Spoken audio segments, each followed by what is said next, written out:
CPIM മണ്ടൻമേട് area കമ്മിറ്റിക്കുള്ളിൽ ഭിന്നതയുണ്ടെന്ന തരത്തിൽ വാർത്തകൾ പ്രചരിക്കുന്നത് അടിസ്ഥാനരഹിതമെന്ന് നേതാക്കൾ വാർത്താസമ്മേളനത്തിൽ പറഞ്ഞു.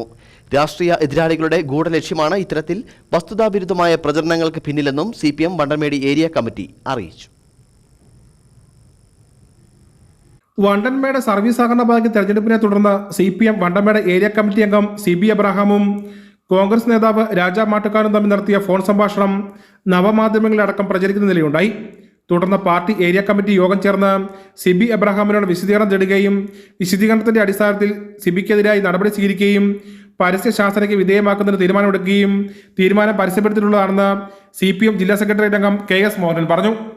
CB എബ്രഹാം അക്കാര്യത്തിൽ പാർട്ടിയുടെ മുമ്പിൽ തനിക്ക് വിഷമത്തിയെന്നും കുറ്റം ഏറ്റുപറയുകയും പാർട്ടി എടുക്കുന്ന ഏത് നടപടിയും വിധേയനായി നിന്നുള്ളതെന്ന് പറയുകയും ചെയ്യുന്നതാണ്. CBയെ തെറ്റ് സംബന്ധിച്ച സാഹചര്യത്തിൽ പിന്നെ മറ്റു നടപടി പോകേണ്ട കാര്യമെല്ലാം തീരുമാനിച്ചു. അതൊരു സംഭാഷണം മാത്രമാകണമെന്നും മറ്റു കാര്യങ്ങളും ചെയ്തിട്ടില്ല. തെരഞ്ഞെടുപ്പിൽ അയാളുടെ സ്ഥാനാർത്ഥി അയാളുടെ സജീവമായി പ്രവർത്തിച്ചിട്ടുണ്ട്.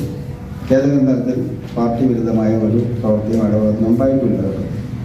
അത്തരം സാഹചര്യത്തിൽ ഇങ്ങനെ ഓഡിയോകൾക്ക് പുറത്തുവന്ന സാഹചര്യത്തിൽ അത് എന്താണെങ്കിലും CBയെ സംബന്ധിച്ച് തെറ്റ് സംബന്ധിച്ച സാഹചര്യത്തിൽ പാർട്ടി CBയെ പരസ്യമായി ശാസനയ്ക്ക് വിധേയനാകാൻ തീരുമാനിച്ചു. വാർത്താ സമ്മേളനത്തിൽ CPM ജില്ലാ സെക്രട്ടേറിയറ്റ് അംഗം KS Mohanan, area secretary TSBC, ജില്ലാ കമ്മിറ്റി അംഗം KR സോദരൻ, ഏരിയ കമ്മിറ്റി അംഗങ്ങളായ PK രാമചന്ദ്രൻ, സതീഷ് ചന്ദ്രൻ, S സുധീഷ് തുടങ്ങിയവർ പങ്കെടുത്തു. News bureau, Kattappana.